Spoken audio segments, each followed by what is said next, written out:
Hello everyone and welcome to the Animezillia, and thank you for joining me as we go over the cast of Season 1 from the anime and webtoon series The Tower of God.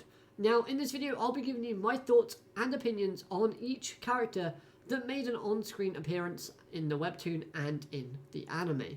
So I'll be looking at things like their general characteristics, what they did, how I personally perceived the character, and whether or not I thought they had potential. Now, as a disclaimer, I have started reading Season 2 of the webtoon series, so you can check out my thoughts on some of those chapters. Linked will be in the description and in the end of this video. However, I will not be including my thoughts of said characters in this. So anything that happens in Season 2 will not affect my opinions of the characters from what I thought they were like in Season 1, respectively. Hopefully that makes sense. Let's just jump straight into it and you understand what I mean moving forward. So to start off with, we had Rachel's like guardian type of creature thing. And honestly, I thought he had potential, but he just wasn't used very much. He was very underutilized. And honestly, I just found myself not really liking him too much. But I always thought if they used him a little bit better, he could have, he could have had an epic battle with Rak. And that would have been awesome. And Nak, I'm going to put in the super good category. I think she was a really good character with a great backstory. And she did show some good emotion partway through. I don't think she's quite God tier though, because I did find her like wanting of eating pie a little bit weird, but I get it. I'm sorry. Oops, knocked my thingy there. I'm sorry, he's got to go in trash. Like, I actually got all the characters together, and then it was at last minute before recording this video, I remembered that this guy was a thing. So, he's just not that rememberable.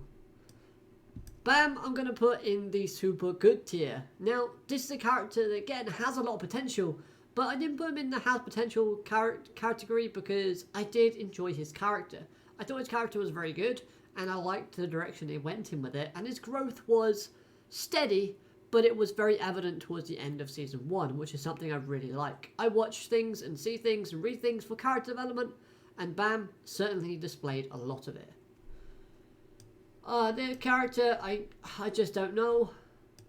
Again, these are just kind of characters that just didn't really... They were there to fill gaps because they needed characters to kind of fight in certain stages.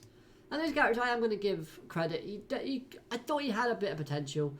Maybe not a lot. Like, maybe potential to be average. But again, nothing really went forth. The first God tier, and it had to be Endorsi. I couldn't put her in any lower category than God tier. Like, it's Endorsi. Everyone loves this character, and yeah, she's one of my favorites. So, God tier. Evan, I think Evan was average. Like, he kept piquing my interest every so often, but nothing really came of it. This character had potential. She looked creepy. She looked kind of mysterious. She kind of gave off a weird, eerie sort of vibe, which, again, she was used as a trump card for our main protagonist, but at the same time, she just wasn't utilized that well.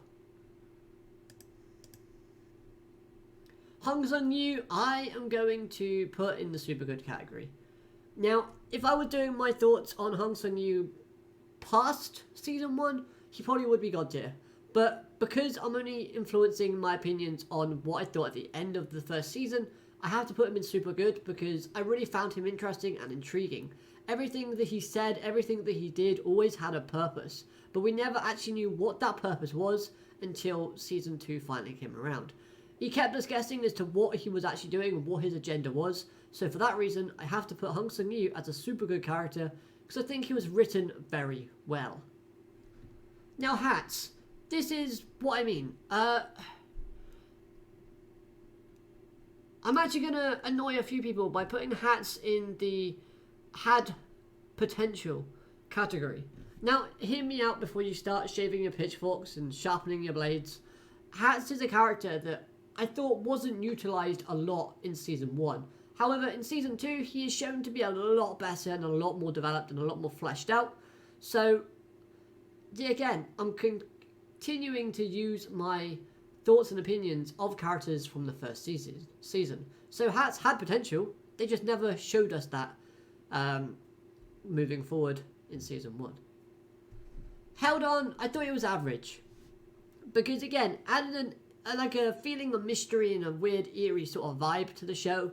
But they never really expanded upon him and used him a lot. He was more of a device just to kind of make that deal with Rachel as to where she would kind of be able to go up the tower.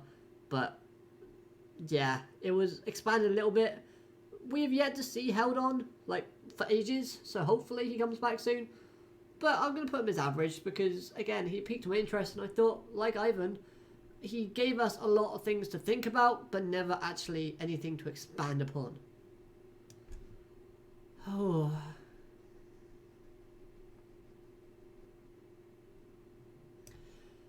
He had potential. Hal had potential, but honestly, he kind of just annoyed me as being the jealous sort of type. It didn't really click too much with me while I was watching or reading the series. Hal's character came across as more annoying than good, bad, or ugly. So, for example, I don't know, I like what they tried to do. I think it just wasn't executed in the best way possible. So Hal, you got potential, but hey, you never lived to see it.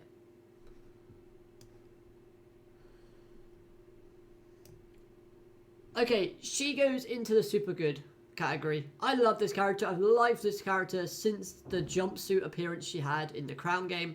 I thought it was amazing. I thought it was great. And even towards the end of the season, she kept like teasing us and giving us little snippets of what she was really doing.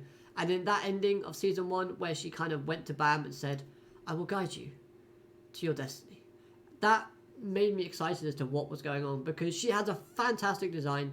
I really do like the design, and the voice actress that goes with it in the anime is perfect. The way she's drawn in the webtoon was just fantastic. So yeah, super good character, and excited to see more from her. Another trash character.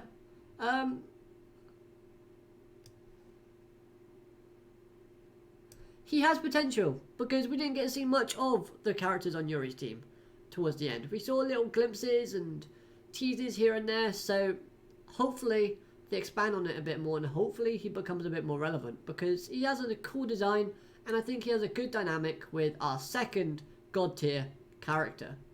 That, of course, being Kun Aguero Ages. I may have just butchered that, but you get the idea. Kun is god tier. Like, I know loads of people like Kun's character. I like Kun's character. I love the fact that he's very, like, intelligent, smarky, and kind of, he's very in your face when he knows he's right. And that's one thing I love about this character. Plus, he just comes up with the greatest of strategies, and all round, it's just a great guy, as long as you're on his side. Trash, Leirero. No, I'm putting Leirero at super good. I like Leirero. Once I managed to find out how to say his name properly, I liked him even more. Because I had people stop telling me, it's not pronounced that way. And yeah, I mean, I know I pronounce things wrong, but I do try. So, Leirero was always an interesting character. He's really good. I hate the fact, though, that now I'm reading the Season 2 Plus stuff. Like, this isn't a spoiler, but there's a certain technique I see a certain character use. And I always think, like, oh, is Leirero using that technique too? But it never makes sense. But Leirero, he's a really good character. He shows off some great quality skills. And he's the first character that showed us, like, Shinzu manipulation and abilities. So, I gotta give him credit for that. That was a big kind of like, whoa, what's this type of moment? So, yeah. Leirero, he's a great teacher.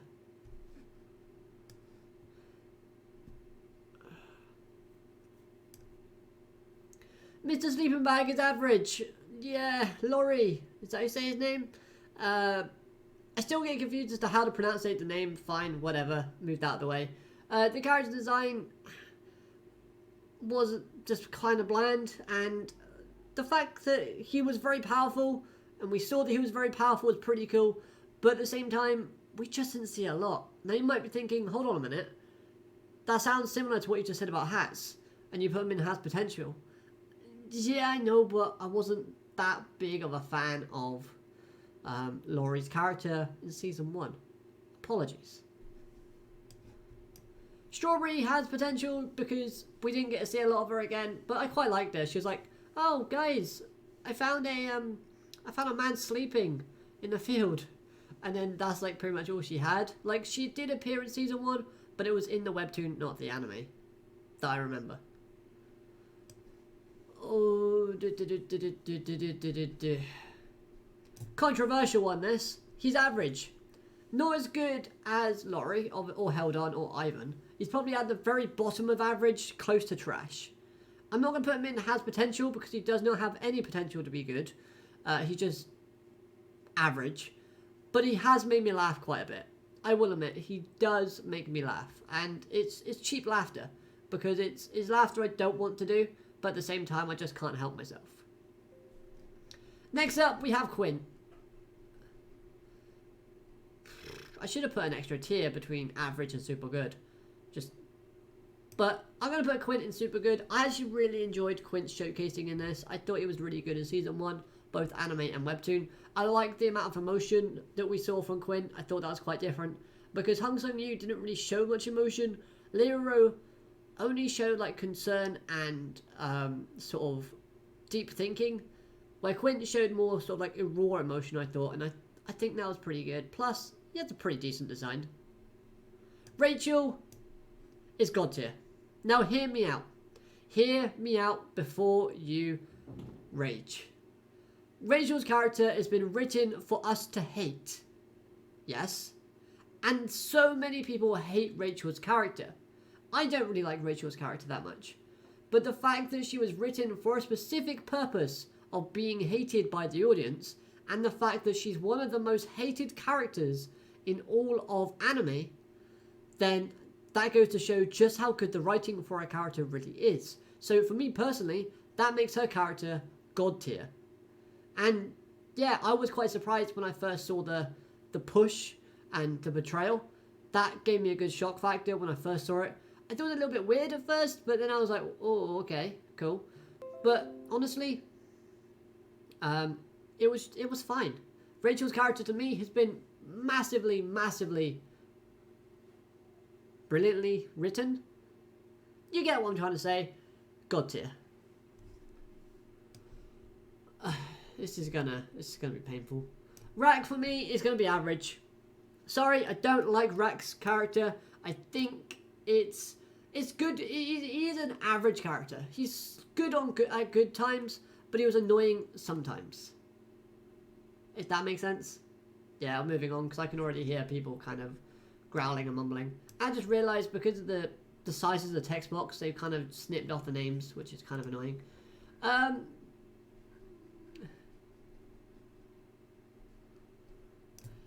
Ren had potential because Ren's character was a character that I was quite intrigued by and I really did start to enjoy. But once I started to enjoy it, Yuri came into the picture and just kind of decimated him. Or her subordinate did, and that was the end of him. So I liked what they did with him, but I thought he could have done a lot more and given us a lot more. She was trash. She had potential before she left. I was just starting to kind of turn into liking this character before she ultimately gave up and left. I thought that the beginning stages of her character was just really irritating and really not that good. But then we kind of learn more about her sort of backstory. We see more, especially in the webtoon, it goes a bit deeper into her kind of backstory and why she's feeling the way she does. And honestly, I started to like her, and then she was like, yeah, I'm out, bye. And I was like, oh, okay, well, that's wasted potential. Shibisu, again, is a character that has a lot of potential, and he does deliver in terms of showing his potential in Season 2. So if you're a fan of Shibisu's character, but you just wanted to see a little bit more, hold off until Season 2 comes. You'll be pleasantly surprised. But nevertheless, Shibisu is kind of similar to the other character I just spoke about. He was a character that I really did not like at the start. But then, as the Season 1 kept going and progressed, I started to like him more and more, so that's a good thing. I'm going to put her in average because I like her design. I think she was quite interesting, and she introduced us to like the whole magical type of creature type of thing that we see her come out of a jar and kind of fly across. I forget what it's called, but yeah, honestly, she was decent. She was decent. And then we go to our final and fourth god tier character, Yuri Jihad. Yuri is just one of my favourite characters, hands down, of the series. She's fantastic. And honestly, since her introduction, I just wanted to see more and more and more of Yuri's character. And you know what? I've been satisfied with what we've seen so far. Even if we get it all the time, it's still going to be lots of fun. But I'm waiting for the inevitable backstory that we're going to have for this character, because I can't wait to see what her history and what her past is all about. So there you have it. Those are my thoughts on some of the characters from the Season 1 of the Tower of God webtoon and anime series. Now, you may or may not agree on some of the positions I put them in. For example, you might think Hats was god tier throughout Season 1, and that's perfectly okay. You can let me know your thoughts in the comment section down below, and then we can have a discussion about it. But just because a character is placed in a lower position than you probably would, doesn't mean they're bad or terrible. It just means they haven't yet had a chance to shine, in my personal opinion. With all that said and done though, I hope you've enjoyed this video. If you have, hit that like button.